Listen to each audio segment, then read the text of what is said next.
Hello. Hello, dear Clare. How are you?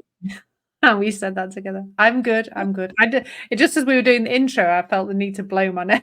Just got it through in time, so that was good. How are you? I'm good. Very good. Thank you. I believe it's your word today, I yes?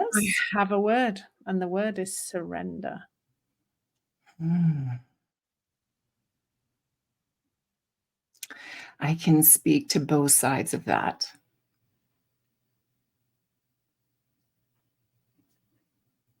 Yeah. The first thing that it kind of comes up, it's like, what are we surrendering to? And what are we surrendering? You know, who are we waving our white flag at? Hmm. Oh, actually, let me just let me just let this vision play out in my mind because that actually sparks something that I who are we surrendering to? And it's not a who.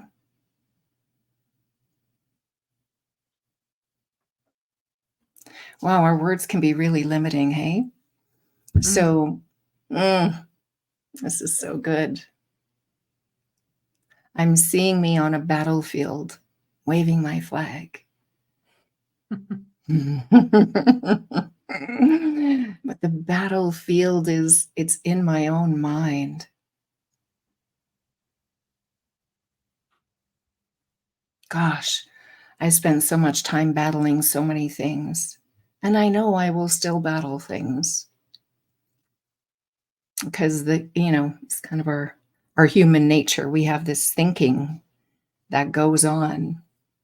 It's not always, we're not always consciously calling for it, but it just comes in and it creates this field. It creates this, you know, experience for us.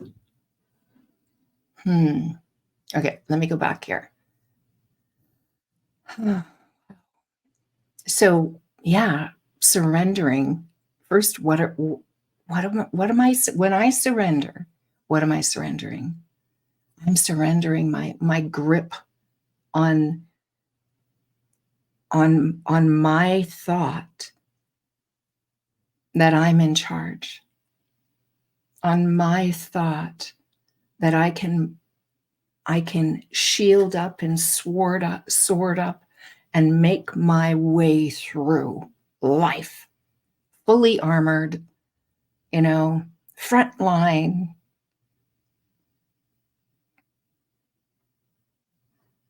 That is a way that I've seen me do it at times in the years as my kids are growing. They're 18 and 21 now.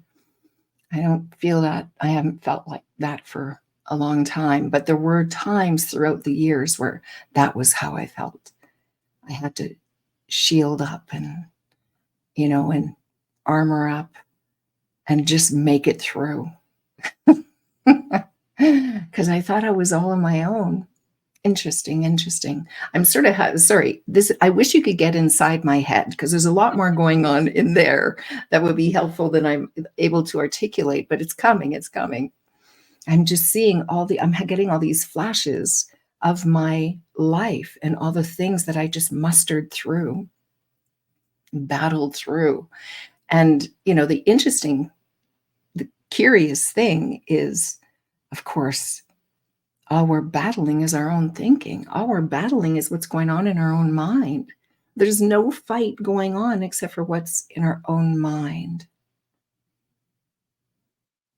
And then I want to also, with compassion and grace for myself and all of us who have experienced human things that have traumatized us in some way or sort of set us back, had us feeling things. I'm not dismissing that.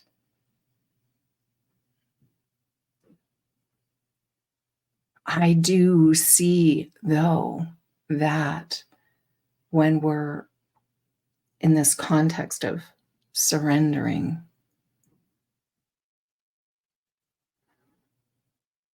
it's like dropping all the weapons and the shields and just being with the energy of us. If we don't really understand that, we won't, like, that will make no sense. We all are energy. That's all there is. And we're made up, we're created, we're this formless energy coming into this formed body or vehicle, into this world of form where everything feels so real. There's this misunderstanding of that, yes, these things are happening and that's our human experience. And when we also kind of parallel to that, understand that it's the thought that we're experiencing. It's a thought that's creating the visceral experience, the feelings that in the body, and that we can, the more we think about it, the more we can like expand it, make it bigger and more colorful and vivid and scarier or happier or more dreadful. The more we understand this sort of side by side, it's like the more we can catch, oh, right, okay, this has happened. And my human experience of it is not good. It's not what I prefer. Maybe it's some kind of trauma. Maybe it's losing someone or something like that. And this surrendering is like, yeah, like this is what is. And we can move on from that because this energy that we are, it's always in motion. It's never holding us in a place that we don't want, or even that we do want. It's always in motion. So when we're sort of gripping on, armoring up, shielding up, it's like we're digging our heels, our feet in, and like holding ourselves in this place. Whether it's a really great experience, like we want to hold on to it, we want it to go on forever because it's so good, it feels so good. But even that, it naturally just, that'll fall away too. It'll change. It's not necessarily a loss, I guess. It's like surrendering. It's like letting go of this moment to embrace the next. Surrender. Yeah, what are we surrendering? We're surrendering our thoughts that we have control over our experience. What are we surrendering to? We're surrendering to our true nature. We're surrendering to our true selves. Life just goes so much. When we surrender, it's like turning downstream. It's like we've been paddling upstream, and then surrendering is like, oh, okay, letting the water of life, the energy of life, the energy that lives us, just let it take us. And it'll take us in delightful places, and the ride will be so much more enjoyable.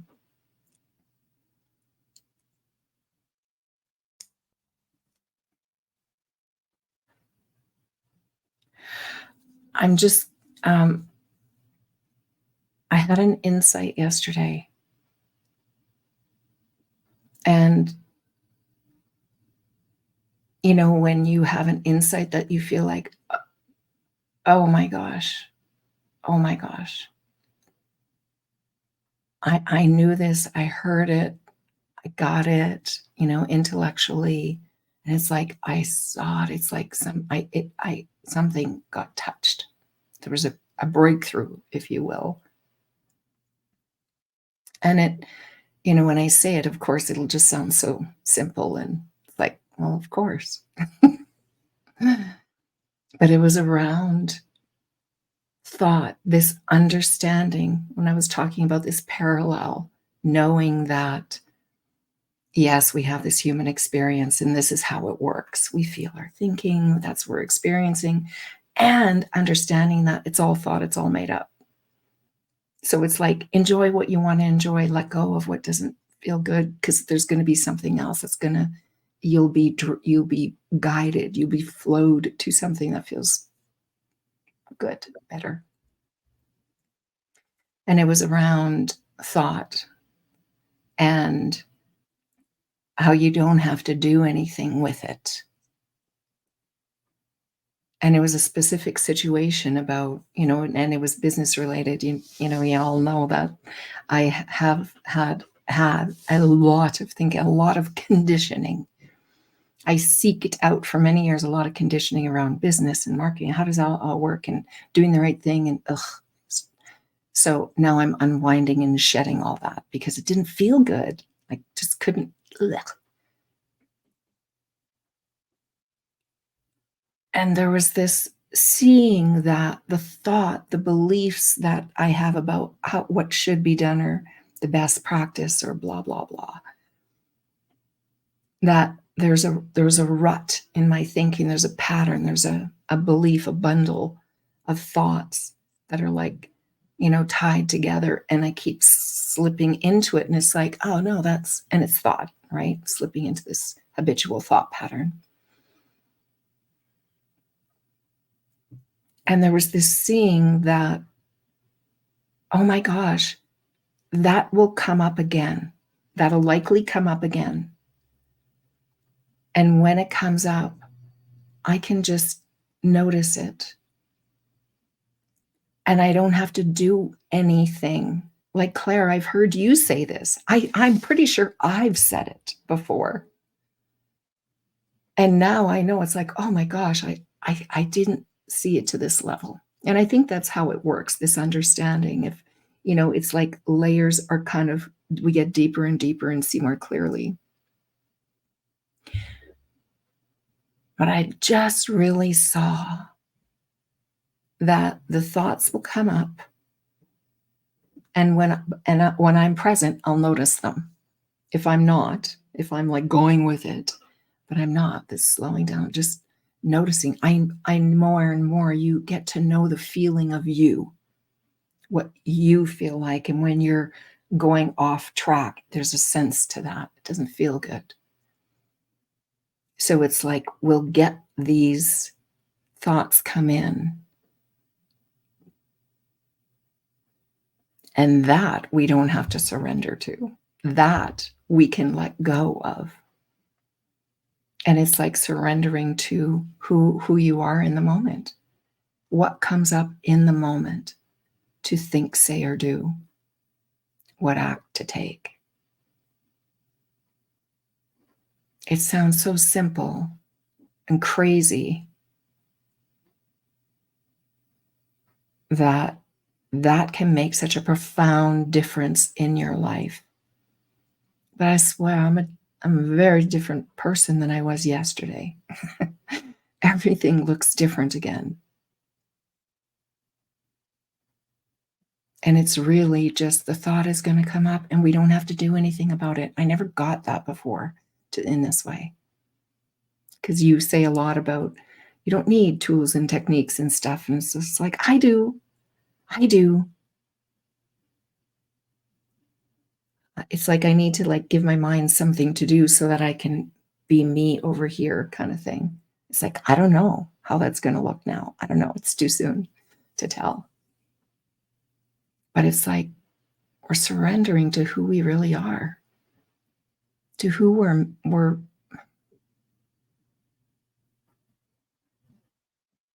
what in the moment is wanting to be expressed through us, without any, prefabrication of it in our mind, and then a striving to like make that happen, that picture in my head. So it feels like even the word I love. And it does feel like just settling back in the boat, in the one of those lazy rivers, and just like nothing to do, just enjoy the ride. Mm, yeah, that's what first comes up. How do you see surrender? What are you seeing? Well, that I heard you at the beginning, you were asking that question, what are we surrendering to? What's the surrendering? Well, the question that came to mind for me is who is this person who's going to surrender? Well, Mhm. there isn't one. There isn't somebody who can choose to surrender. Like, I'm really noticing a lot at the moment that verbs, this sense that we can be doing certain things like surrendering or finding peace or whatever else, the kind of seeking how they're feeding into a lie, really. The lie of the chooser with this ability to choose to let the thoughts pass or to choose to not react to feelings or whatever else, like,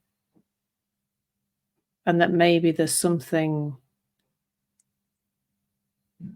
almost deeper than that, really, that to see around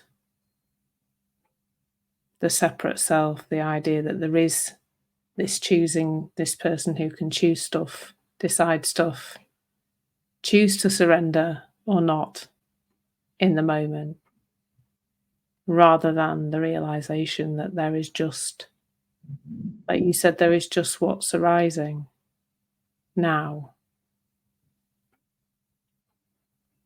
And I don't get to choose. This system doesn't get to choose that, or to choose whether or not to surrender or otherwise. Mhm. And then, like, so what is this idea of surrendering? I think it feels like just a falling into pure consciousness. And then, and still that will be when we see it, we see it. And when we don't, we don't. And maybe the next layer of that is to be surrender to when we don't, just, well, that's, but where can we, when we fall into this space of consciousness and we just watching the playing out of it,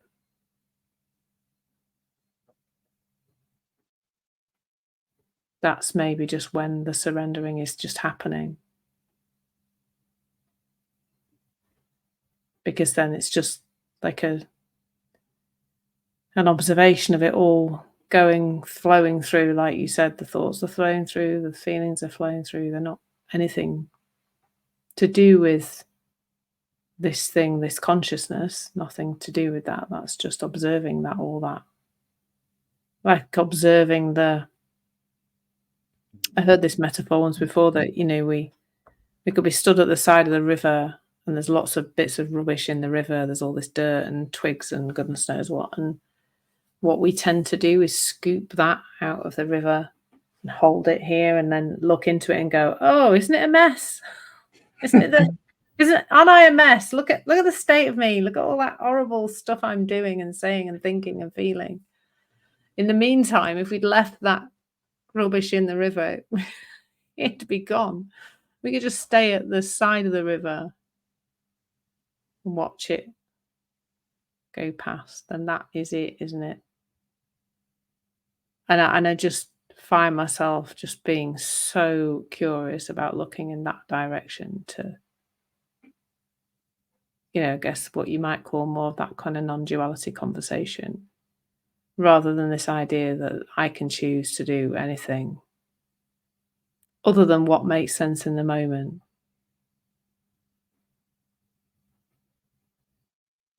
So, yeah,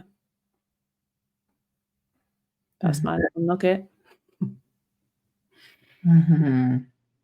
Just a little nugget. Because I'm still, Yeah. like, so on the edge of it, on the edge of my own understanding of it, really. But I think wherever we're saying, I'm going to do something," or "I'm doing it," then we're looking in the wrong direction. We're not it's not that's not it. Yeah. There's no us that can choose anything, really. The whole thing, this whole construct of me and you and everybody else is just and how we see life, and it's all just an illusion, to want of a better word. I mean, it's really difficult, like you mentioned, to wrap language around any of it. Mm. Michael Neal, who said it's like pointing at fire with ice, isn't it? You can't. I was listening to Rupert Spira this morning as well, and he was saying the same. He said, "I'm trying to explain something here with words, and words are so limiting because they're all made up. They're all part of this whole illusion as well. They're what's holding it in place, really." Like, why is a tree a tree? Well, because some point in the past, somebody made the sounds tree and said, "Oh, that's what that thing there is," and that's all part of the same Yeah. illusion. And I think as well, like the idea that we're the one doing it and we're the one that can change it and we're the one that can make better thoughts, feelings, etc., is underpinning tremendous amounts of suffering. Because whether we're trying to do that with some spiritual practice or whatever, or drugs, drink, food, being mean to other people, blowing each other's countries up, you know, changing people's entire natural system, like whatever it is, we're just trying all the time to control something that is not ours to control, which is why it's just exploding into this completely insane thing now, you know. Mm. Yeah. So thank you. Yeah. Mm-hmm. Mm-hmm. This is a good place to close. I do feel like there's so much more to be said about it too. Yeah. Yeah. Allowing or resisting. Actually, sorry, I'm not quite ready to close. That is like, that's in the words of Abraham, of you can allow or resist. And it's not it. Actually, you're not even allowing. Allowing is like surrendering. If I'm using different words, sometimes it helps to put it into like different words, different, because it's like, yeah, in the words of Three Principles in Sid, it's like follow that good feeling. It's not necessarily following it like, okay, get my backpack on and where's the path and let me go find that good feeling. It's really, it is this idea of doing nothing.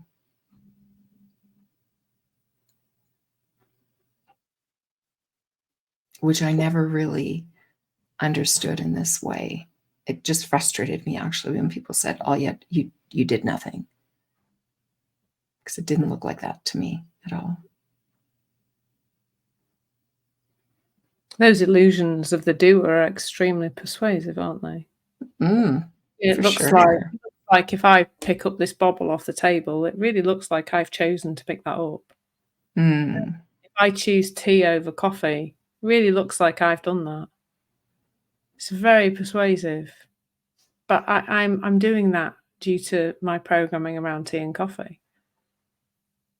Interesting, it came from a conversation today with Bruce and I, and he said, "Why don't you like coffee?" And I said, I just never have." Like, I think back in the day when I was first introduced to it, it's too bitter, and I thought, "Well, I'm gonna have to put like 6 teaspoons of sugar in this to drink it, and I'm not gonna do that, so And then, I went through a phase not really drinking hot drinks. Now I'll drink tea, but I like coffee flavoured things because they're generally sweet, so the bitterness has been taken out, but I don't and, who knows, how all of that.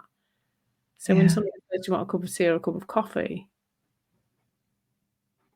The illusion is that I'm choosing tea, Mm, but who's choosing tea?